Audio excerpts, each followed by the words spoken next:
Yesterday morning, there was nothing to do. We came here to ride skateboards, and there was nothing to do. Mr. Slasher was out here all by himself doing all this, So and we didn't want him to feel left out, so we helped him do it. Our kids come out here for recess time, and a lot of times they didn't have a whole lot of things to do at recess time. We had maybe kickball, and then the kids would play chase and things like that.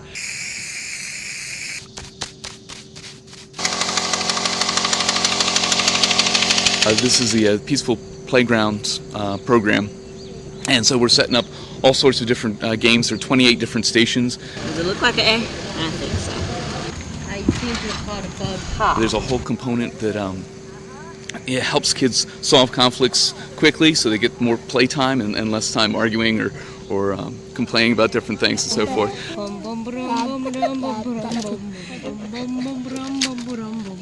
There we go. Dab, dab, dab, dab, dab, dab, dab, dab, dab.